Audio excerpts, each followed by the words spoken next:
Uzbekistan. Dengar namanya aja langsung kebayang eksotisnya ya. Dan begitulah memang negeri ini adanya.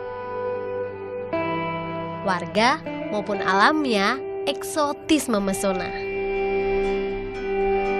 Terhampar di Asia Tengah, negeri 4 musim ini punya beragam bentang dengan masing-masing nuansa khasnya. Termasuk salju. Pegunungan berselimut putih Chimyon jaraknya sekitar 80 km dari ibu kota negara Tashkent. Untuk ke atas nggak perlu hiking ataupun trekking. Kita tinggal duduk manis naik kereta gantung.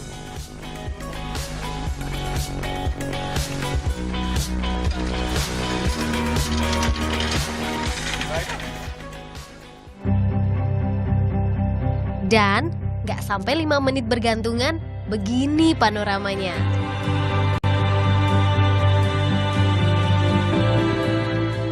Masya Allah, nggak ada yang bisa terucap rasanya selain mengagumi ciptaannya.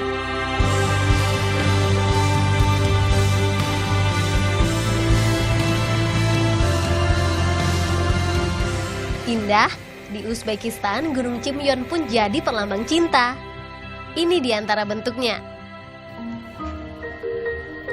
Nah, jadi ini gembok cintanya versi Uzbekistan. Jadi kalau pasangan datang ke sini, terus mereka ngiketin kayak sapu tangan ataupun plastik atau apapun yang mereka temukan, itu intinya mereka berharap cinta mereka langgeng selamanya. Dengan segala daya tariknya, Chimyon jadi magnet wisata.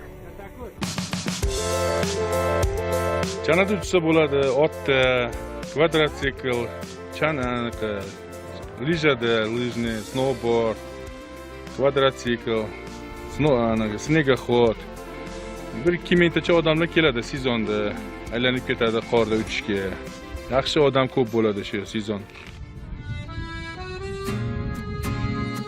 Oke, 1, 2. Udah kan? Oke, standby Saza. 1, 2.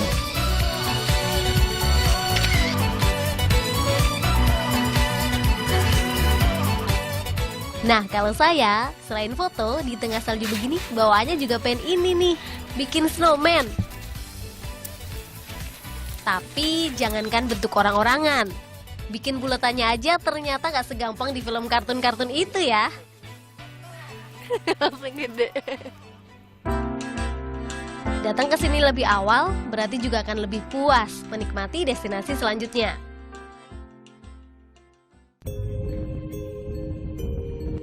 Berikut pemandangannya di sepanjang jalan. Kayak ini misalnya. Charvak. Uzbekistan termasuk negara yang nggak punya pantai. Danau Charvak pun jadi alternatif lokasi menikmati perairan.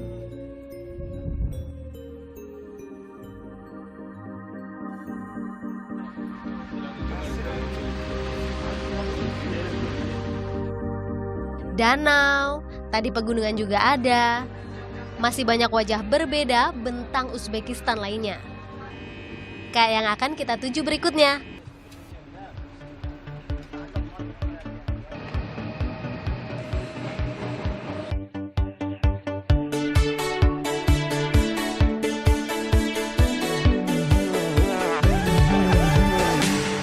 Ketemu patung Amir Temur lagi. Nah, tapi kali ini versinya beda.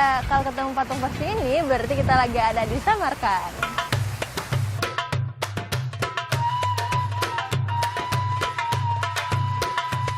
Samarkand adalah salah satu dari kota-kota utama dalam perlintasan jalur sutra. Usianya udah lebih dari 3.000 tahun. Samarkand jadi ikon wisata kota dan jejak sejarah di Uzbekistan. Kalau ke sini di waktu matahari belum tinggi, akan terasa banget satu lagi kekhasannya, yaitu aroma roti yang menyerbak di hampir setiap sudutnya.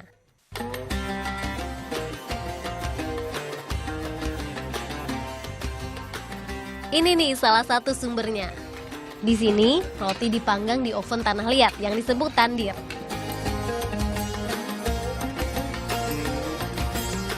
Buat warga Uzbekistan, roti emang jadi makanan utama. Seperti nasi gitu kalau di Indonesia. Karena udah tradisi, juga karena Uzbekistan merupakan penghasil gandum cukup besar, pembuat roti pun banyak. Harganya juga jadi relatif terjangkau. Yang sebesar ini misalnya, satunya nggak sampai Rp5.000. Non kan Kak? Sedap disantap selagi hangat. Masih panas, baru matang.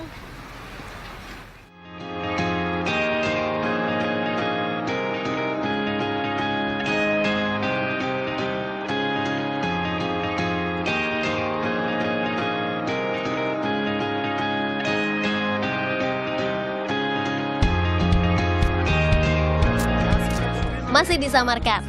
Sebagai salah satu wilayah yang berperan penting dalam penyebaran Islam di Asia Tengah, kawasan ini punya banyak warisan sejarah. Bagi Muslim dunia, di antara yang ikonik adalah Pusara Imam Al-Bukhari. Kompleksnya ada di Desa Hartang, sekitar 25 km dari pusat kota. Di siang hari selalu seperti ini suasananya, rame.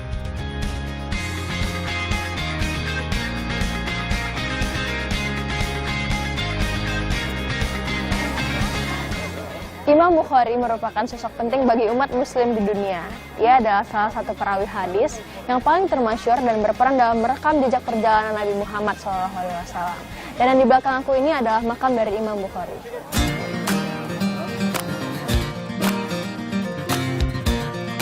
Pengunjung hanya diperbolehkan berdoa di sekitar bangunan. Jadi nggak semua orang bisa masuk ke dalam makam ini, tapi karena aku lagi ditemani sama imam besarnya, aku punya kesempatan untuk masuk ke dalam.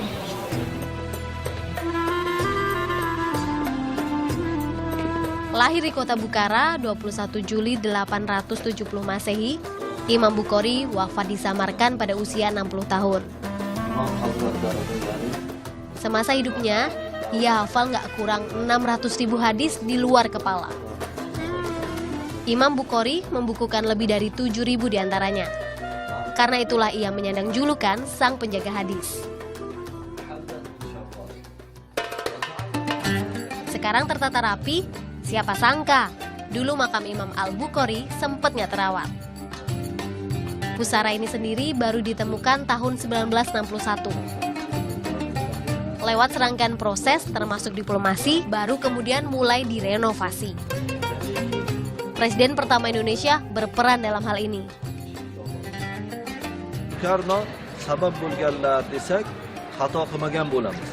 Chunki 1956-yillarda bu joylar yopilib, har xil omborxonalarga aylantirilgan bir paytda janob Sukarno sobiq ittifoq markazi hisoblangan Moskvaga rasmiy tashrif bilan kelishliklaridan oldin men Imom Buxoriyni ziyorat qilishim kerak degan shartni qo'yadilar. Terus berbenah sampai saat ini, kompleks jadi salah satu destinasi wisata religi. Ribuan pengunjung datang dari berbagai negeri.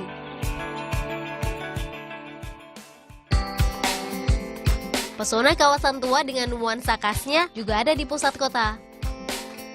Inilah jantung Samarkand, Registan Square.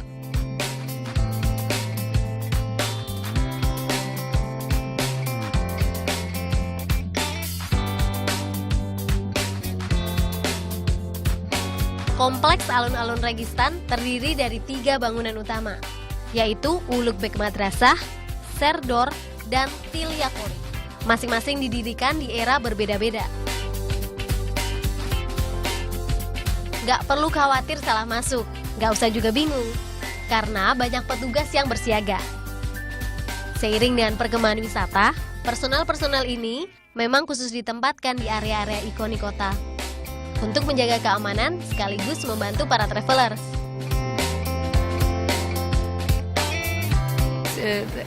Everyday tourists come to us and ask about how can they go some places, sites, and if they lost something, if they have some problems, they came to us and asked for helping them, and with enjoy we will help them.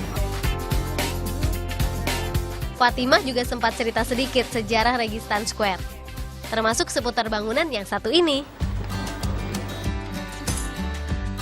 Berdiri sejak tahun 1420, inilah universitas yang juga jadi ruang mengajar Ulugh Beg, cucu Amir Temur. Sekarang udah bukan lagi madrasah ataupun sekolah. Fungsinya berubah jadi tempat jual beli cenderamata.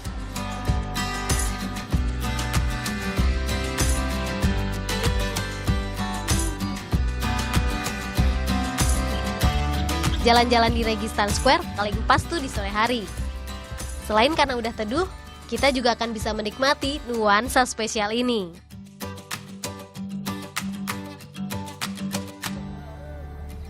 Gagahnya Registan Square di saat terang akan bertukar indah seperti ini seiring malam menjelang. Menyempurnakan cantik malam di Uzbekistan.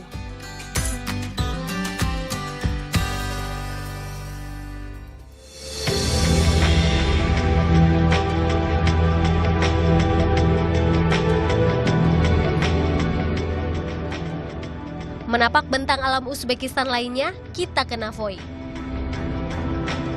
Jaraknya kurang lebih 170 km atau sekitar 3 jam berkendara dari Samarkand.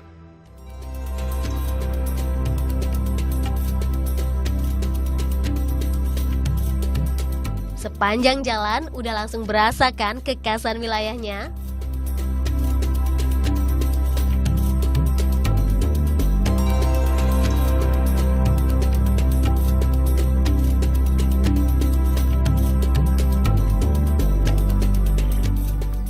Biar maksimal meresapinya, kalau kesini nginep di yurt camp.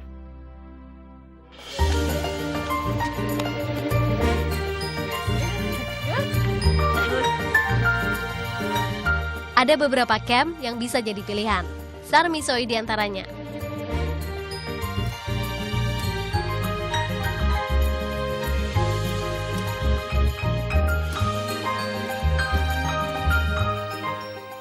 Kalau ke Uzbekistan, jangan lupa mencoba pengalaman menginap di yurt. Jadi yurt itu adalah nomadic house yang digunakan oleh para pedagang jalur sutra untuk menginap selama perjalanannya.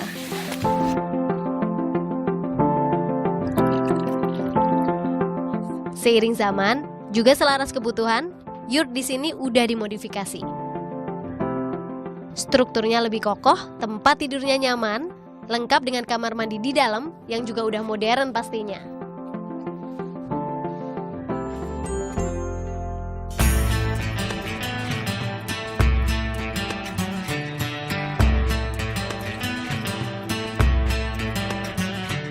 Sebagai bagian hidup kaum nomaden, yurt bisa didiriin kurang dari 1 jam.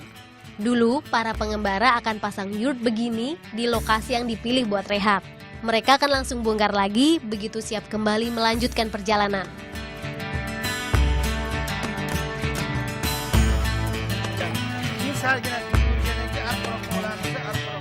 Endi bu yurtni bunaqa zamonaviy qilishimizga asosan mana shu Maldivskiy ostroviga borganimizda shu yerda shunaqa suvni atrofiga shuni kirib ketgan o'shalarni ko'rganmiz. O'shanga qarab o'zimiznikini ham zamonaviylashtirib turizm bob qilib taxlaganmiz. Nima deymiz endi? O'sha yerda hammasini ko'rib shunga qarab o'rganganmizda. Rasanya jadi pengen santai-santai aja di yurt ya. Tapi apa yang ada di sekitar juga sayang kalau nggak dilirik. Banyak yang menarik.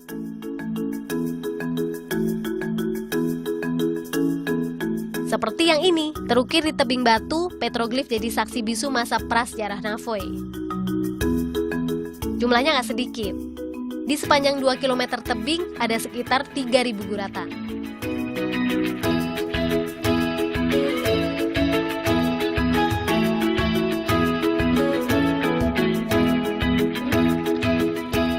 Jalan-jalan sepanjang siang, sore pulang. Karena suasana ala nomaden di yurt siap menyambut. Api dinyalakan, bahan makanan disiapkan. Kita boleh ikutan. Tiap musim menu utamanya beda. Buat pengunjung di awal musim semi, ini jamuan spesialnya. Ibu Sina bilang jadikanlah makanan sebagai obat dan obat sebagai makananmu. Dan orang Uzbekistan menerapkannya dengan cara memasak masakan yang bernama sumalak. Jadi sumalak itu adalah biji gandum yang pertama kali panen, lalu bijinya ini diperas dan dimasak seperti ini.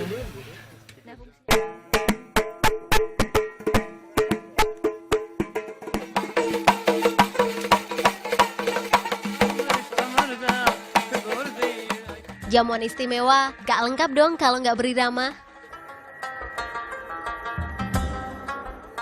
Begini juga ribuan tahun lalu, para pedagang, pengembara, dan perlintas jalur sutra menghangatkan malam di sela-lelah perjalanan.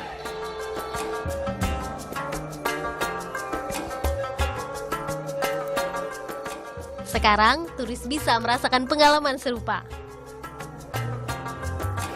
And so we enjoyed, we enjoyed to stay with the Uzbek and to live in Uzbek atmosphere.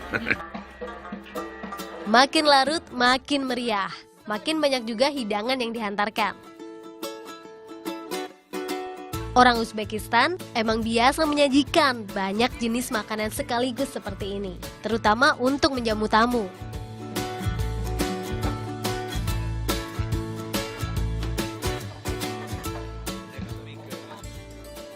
Sungguh menapaki setiap wajah negara ini mendatangkan banyak khazanah baru.